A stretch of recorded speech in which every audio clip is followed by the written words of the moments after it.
Coucou tout le monde, c'est Lowini, j'espère que vous allez bien. Je vous retrouve aujourd'hui dans une nouvelle vidéo sur Disney Dreamlight Valley. Et cette fois, ce sera encore une vidéo tuto, mais un petit peu spéciale, puisque c'est pas un tuto qu'on peut trouver directement dans le jeu. C'est un petit tuto avec lequel il faut un petit peu d'inspiration. Et je vais vous expliquer tout ça. Avant de commencer la vidéo, je voulais vous rappeler, n'hésitez pas à venir me rejoindre sur Twitch. On fait toute la déco de ma vallée en live. On essaye de plus ou moins tout refaire parce qu'il y a des choses que je trouvais un petit peu vieillottes et j'avais besoin un peu de rafraîchir et de donner un petit peu plus de peps à ma vallée. Donc si ça vous intéresse, n'hésitez pas à nous rejoindre. Et je vous laisse également venir me rejoindre sur mon serveur Discord. Il y a actuellement un concours décoration qui a lieu jusqu'au lundi 3 juillet. Et à la clé, vous avez la possibilité de gagner 1200 pierres de lune. Donc n'hésitez pas, tout se passe sur le Discord. Et maintenant, je vous laisse avec la suite de la vidéo qui du coup est un tuto pour fabriquer des nouvelles routes de manière customisée.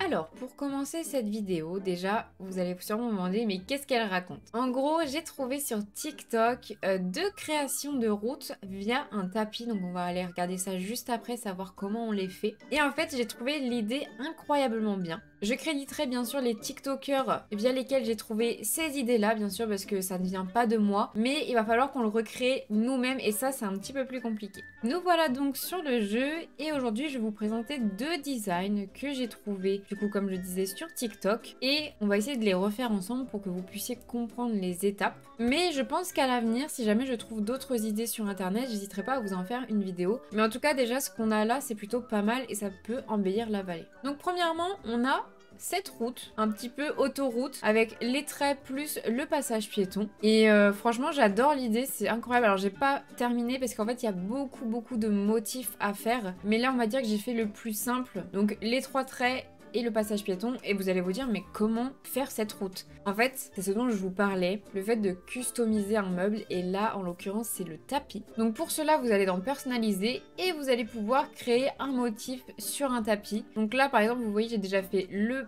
passage piéton, la route normale, là c'est un petit peu la route qui se croise, et là la route qui se croise mais en T. Et en fait, tout simplement, faire ce motif-là, vous allez faire plus tapis basique. Donc ça pour le tuto des meubles, si jamais vous avez envie de faire d'autres customs de meubles, n'hésitez pas, j'ai fait une vidéo sur la custom des meubles. Et là, pour faire ce type d'autoroute-là, vous allez aller dans les textures et vous allez choisir celle-ci juste en dessous des carrelages. Et vous voyez là c'est assez grossier, vous réduisez au maximum pour que ça fasse vraiment un effet béton. Et au niveau de la couleur ce sera ce gris là. Après, si vous le sentez un petit peu mieux, un petit peu moins, moi je pense que celui-là ira très bien. Et ensuite, pour faire cet effet autoroute, il va falloir aller dans les stickers et vous allez récupérer celui-ci. Ensuite, moi je vous dirais soit de réduire, soit d'augmenter, ça c'est votre choix, c'est à vous de voir comment ça rend. Pour ma part, j'essaie quand même de faire pas très gros, et on va venir le placer ici. Ce qui est compliqué avec les customs des meubles, c'est que du coup on n'a pas vraiment la main sur tout ce qui est milieu. Donc là, il faut faire un petit peu à l'œil.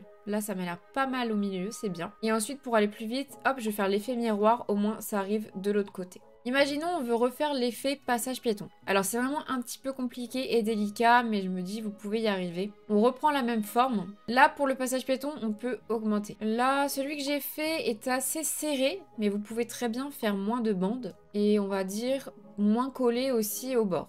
Il n'y a pas de souci. On va le mettre ici et on va dupliquer. Ça va servir à dupliquer, au moins vous avez la même taille partout et c'est super.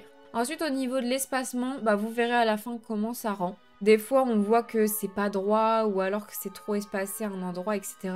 Mais là, ça va vraiment être que du visuel. Il n'y a pas d'outillage spécifique pour justement bien séparer les bordures, etc. Bon, je fais un petit peu au pifomètre, juste pour vous montrer un peu la technique du passage piéton. Et là, on n'a qu'à dire que c'est terminé. C'est pas mal. On voit juste que c'est un petit peu plus étroit ici et là un petit peu plus large, mais globalement, on est pas mal. On est pas mal. On a un beau passage piéton. Là, vous voyez, j'ai 5 bandes et là-bas, j'en ai 6. Franchement, c'est à votre feeling, vous voyez. Et du coup, voilà pour le motif. Ensuite, ce qui va être très important, ça va être au niveau des angles. Le plus simple à faire, c'est celui-ci, avec les 3 traits, vraiment rien de compliqué. Vous espacez à fond, etc. Là, on vient de faire le passage piéton qui est un petit peu plus embêtant. Et ensuite, là, pour ma part, après, c'est vous modeler en fonction de comment vous allez le placer. Là, pour ma part, j'avais besoin de séparer la route en deux. Donc, à l'avenir, c'est soit je mets plutôt une forme arrondie, soit je laisse cette forme droite. Et là ici vous voyez les deux routes se croisent, donc j'ai été un petit peu obligée de faire voilà 2 traits en croix. Vous voyez c'est pas droit, c'est pas grave, le motif vous pouvez le remodifier, il se remodifiera automatiquement. Donc voilà, et vous avez également, je vais vous montrer rapidement, je l'ai pas encore fait pour ma part, je le ferai prochainement en stream. Je reprends ce motif là et je vais juste enlever le passage piéton. Et imaginons, du coup là j'ai besoin de faire une sorte de virage. Vous avez encore une fois dans les formes, cette forme-ci, vous allez venir déjà, chose très importante, essayer de l'aligner au mieux. Ça m'a l'air pas très mal. Et en fait, il faudrait venir au milieu. Et je pense que là, ça pourrait être trop loin, donc on va venir le rapprocher. Et là, imaginons, on a fait notre virage, on va voir comment ça rend. De toute façon, vous allez vous rendre compte qu'il va falloir plusieurs fois pour que ça marche. Ce sera peut-être pas parfait du premier coup. Et là, vous voyez, là, mon virage, pour le coup, est trop loin. Et j'étais très bien tout à l'heure. J'étais trop bien. Là, c'est au cas où si jamais le tapis arrive ici. Pour ma part, vu que le tapis est déjà plus à droite, j'aurais dû tout décaler. Mais voilà pour la route, en fait. C'est tout simple. Le plus chiant à faire, c'est les traits. Plus vous allez faire une forme complexe au niveau de la route, plus ça va être un petit peu embêtant. Et ensuite, voici le deuxième design que j'ai à vous présenter. C'est ces planches en bois que j'ai mis sur la plage. Ils vont très bien d'ailleurs. Ça fait effet ponton et c'est plutôt pas mal. Ça aussi, j'ai vu sur TikTok. Je vous mettrai d'ailleurs le crédit des personnes qui ont fait ces motifs-là. Enfin, du moins sur laquelle j'ai trouvé l'inspiration. Je vous mettrai leur lien en barre d'infos. Et du coup, là, ça fait un peu un effet ponton. C'est assez sympa. Et je trouvais que ça allait beaucoup mieux au niveau de ma plage qui était très vide, trop sauvage. Là, j'essaie de ramener un petit peu un côté vivant. Là, vous voyez par exemple ici un petit air de vacances et ça fait un beau chemin. D'ailleurs, j'ai fait les chemins là-bas, mais ça, ce sera dans une prochaine vidéo.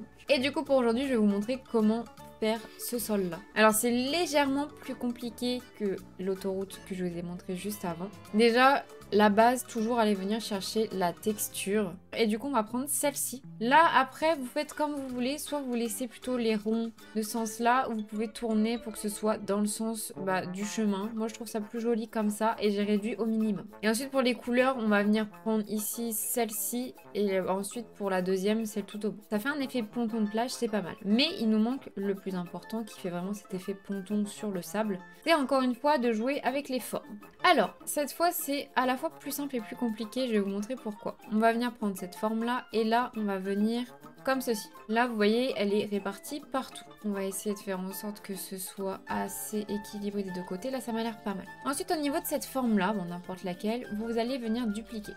Ok, on va venir récupérer la deuxième, on va placer au-dessus. Au niveau de la deuxième, pareil, on continue, on réplique. On va venir la replacer au-dessus et encore une fois, on la duplique. À la fin, normalement, vous devez avoir 4 collages. Jusque là, tout va bien. Donc du coup, on va venir supprimer le deuxième, troisième et dernier motif. Et le premier, on va le garder. Et il va falloir tout simplement un peu jouer avec les formes. Vous prenez l'épaisseur que vous voulez, mais plus c'est fin, mieux c'est. Et ensuite, avec une histoire de magouille, vous allez devoir venir modifier votre ligne en fait, jusqu'à obtenir vraiment un truc tout fin. Et là, c'est pas mal du tout. Et pour les traits, je vous conseillerais de prendre une couleur un peu plus grisée que blanc pour vous rapprocher au max de la couleur du sable. Et vous inquiétez pas si des fois vous avez des grosses formes comme ça qui reviennent, quand vous allez quitter le mode custom, elles vont s'effacer. Et voilà, du coup on a nos petits traits. Vous pouvez laisser comme ça, changer la couleur, faites comme vous le sentez. Mais du coup voilà, et après vous placez tous vos sols, en sachant que le tapis, pour pouvoir en avoir, il faut aller à un établi. Et donc voilà pour ces petits tutos chemin personnalisés, en espérant qu'il y en aura d'autres si je trouve quelques idées. Voilà tout le monde, la vidéo est terminée, j'espère qu'elle vous aura plu et que ces petites customisations de meubles vous plaira. J'espère que vous arriverez à le faire parce que je trouve un petit peu compliqué la manip, mais une fois que c'est fait, ça rend très joli et je pense que c'est possible qu'on trouve d'autres inspirations à l'avenir. Si la vidéo vous a plu, du coup, comme d'habitude, n'hésitez pas à mettre un j'aime, un commentaire et surtout à vous abonner, c'est une énorme forme de soutien, donc merci beaucoup à ceux qui le font. Et je vous laisse également venir me rejoindre sur tous mes autres réseaux sociaux, vous avez tous les liens de mes réseaux en barre d'infos. En attendant la prochaine vidéo, je vous fais d'énormes bisous, prenez soin de vous, bisous tout le monde.